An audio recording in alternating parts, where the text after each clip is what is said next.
لا حول ولا قوة إلا بالله العلي العظيم حسبنا الله ونعم الوكيل ونعم المولى ونعم النصير أعوذ بالله من الشيطان الرجيم بسم الله الرحمن الرحيم الحمد لله الذي يؤمن الخائفين وينجي الصالحين ويضع المستغفرين ويهلك ملوكا ويستخلف آخرين والصلاة والسلام على رسول ثقلين محبوب رب المشرقين والمغربين جد الحسن والحسين نبينا سيدنا بالقاسم محمد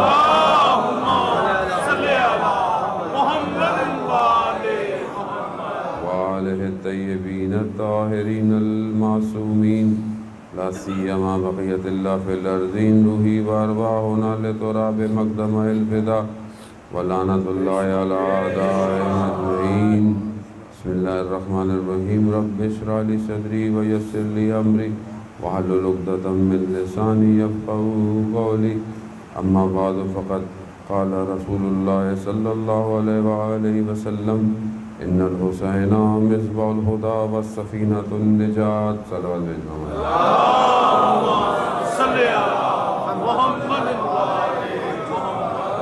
عزیزداران سید الشہداء ایام ماہ محرم کی سالانہ مجلس ہے اور مجلس کا سلسلہ جاری ہے. خداوند متعال آپ سب کی حاضری کو بھی قبول فرمائے اور یقیناً خدا کی بارگاہ میں اس کا ایک کثیر اجر ہے جو ہر شخص جو ہے وہ یہاں سے لے کے جاتا بھی ہے اور جائے گا بھی.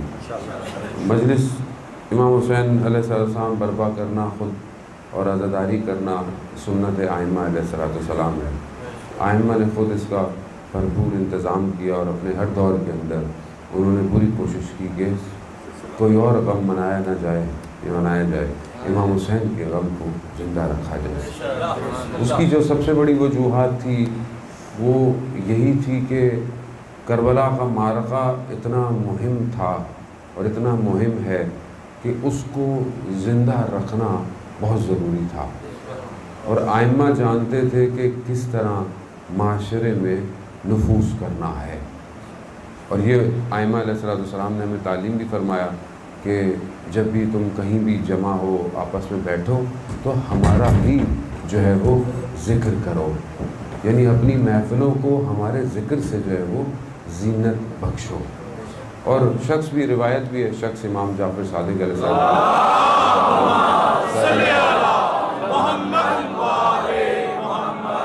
امام کی خدمت میں آتا ہے اور امام پوچھتے ہیں اس سے احوال اپنے چاہنے والوں کے، اپنے ماننے والوں کے، تو وہ بتاتا ہے کہ مولا ہم ایسے ہیں ویسے ہیں، اٹھتے ہیں بیٹھتے ہیں آپس میں جمع ہوتے ہیں، آپ کا ذکر کرتے ہیں، آپ کے فضائل کا ذکر کرتے ہیں اہل بیت کا. تو امام نے کہا خدا تم پر ان سب پر رحمت نازل کرے. تو یہ ہماری زندگی کا خاصہ ہونا چاہیے کہ ہم اپنی محفلوں میں اہل بیت کے امر کو زندہ کریں.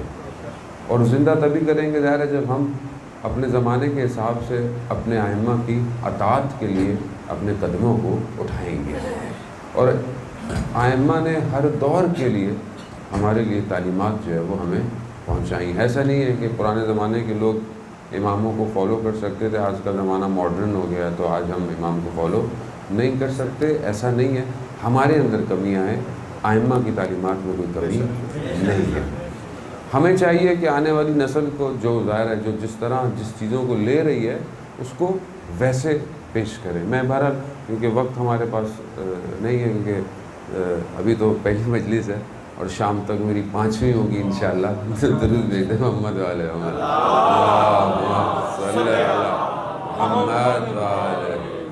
میرے اسکیجول کو دیکھ کے تو لوگوں کو بلڈ پریشر شروع ہو گیا کہ آپ پڑھیں گے کیسے. میں نے کہا جنہوں نے پہلی پڑھوائی آخر بھی وہی پڑھوائی دیں گے. تو ہم تو کبھی بھی، میں کبھی بھی اپنے اوپر ڈپینڈ کر کے جزائر محترم مجلس کبھی بھی نہیں پڑھی ہے.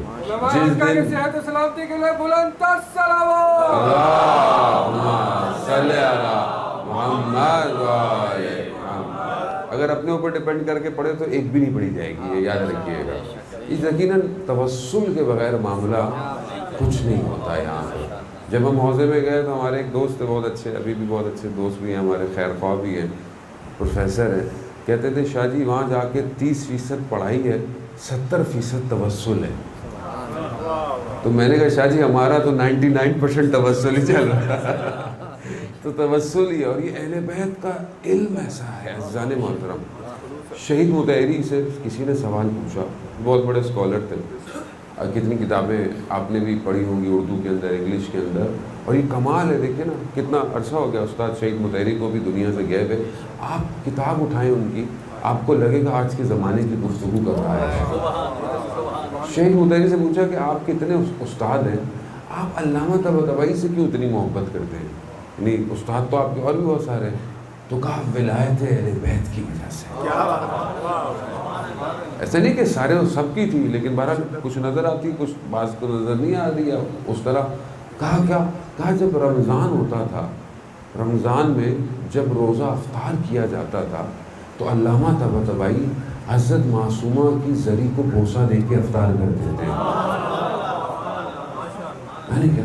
یعنی یہ ہے ولایت، یہ ہے، یعنی یہ جو اس مقام پہ لوگ پہنچے ہیں یہ ایسے نہیں پہنچے، یہ ان کے دروں پہ جھکے ہیں تو اللہ نے ان کو کیا مقام اور کیا در لگایا. یہی ہے ہماری زندگی میں عزیزان محترم. ہم ہے اہل بیت کا در ہے، ہم متصل نہیں ہیں اس طرح جس طرح واقعا انسان جھکا ہوا ہو، یعنی اور کو آسرا نہیں. علامہ مصباح ابھی بھی جو بڑے بڑے اسکالر ہیں وہ یہی کہتے ہیں کہ حضرت معصومہ کی زری کی خاک لگا کر جو ہے وہ کہیں جایا کرو. کیوں؟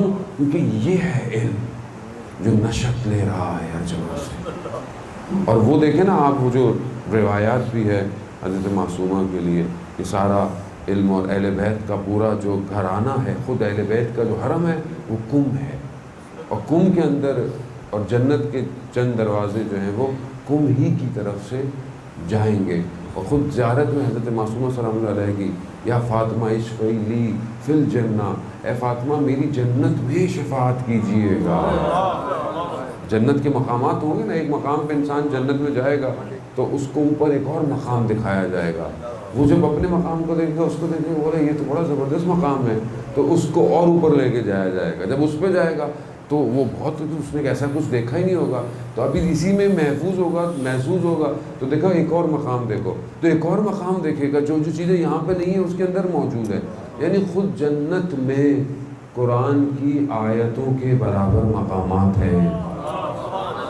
تو آپ کو زندگی میں جتنی آیتیں شامل ہوں گی اتنے جنت میں مقامات عزیزان محترم بڑھتے چلے جائیں گے. در یہی ہے اہل بیت کا. ہم اپنی زندگی میں دیکھیں کہ ہم نے اس در کو اپنی زندگی میں کتنی جگہ دی ہوئی ہے. اور انسان اسی وقت پہچانا جاتا ہے نا کہ جب انسان مشکل میں ہو، پریشانی میں ہو، خوشی میں ہو. جب انسان ان چیزوں میں جس کو یاد کرتا ہے اسی سے پتہ چلتا ہے کہ یہ کس کا ماننے والا ہے. ہم اپنی زندگیوں کو بائفرکیٹ کریں، ڈیفرینشیٹ کریں. اور آج کل کے دور کے اندر کہ بہرحال مجھے بہت سارے موضوعات کہے گئے، لیکن ظاہر ہے وقت محدود ہے، ہم اس میں ایک حد تک ہی موضوعات کو ڈسکس کر سکتے ہیں. کہ ہم یہ دیکھیں کہ ہم آج کل کے دور میں اہل بیت سے کیا لے رہے ہیں اور اپنی نسل کو کیا دے رہے ہیں. میں بس 2-3 سائیکولوجیکل ایفیکٹس جو ہے وہ اولاد کی تربیت کے اوپر آپ کی خدمت میں جو ہے وہ بیان کروں گا. اس کی وجہ یہ ہے کہ ظاہر ہے جس معاشرے میں ہم اور آپ بہرحال زندہ ہیں، میں تو بہرحال گلوبل معاشرہ ہی ہو گیا میرا، تو ہر 15 دن میں کوئی اور ہی معاشرہ میرے پاس ہوتا ہے، تو اس لیے مجھے تو بہرحال یونیورسل جو ہے وہ ایٹیٹیوڈ جو ہے وہ بنانا پڑتا ہے.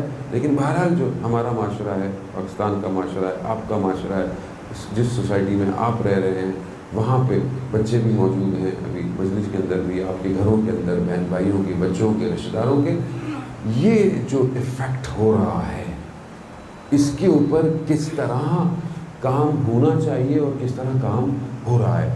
دیکھیے بڑے بڑے سائیکیٹرسٹ جو ہیں انہوں نے چائلڈ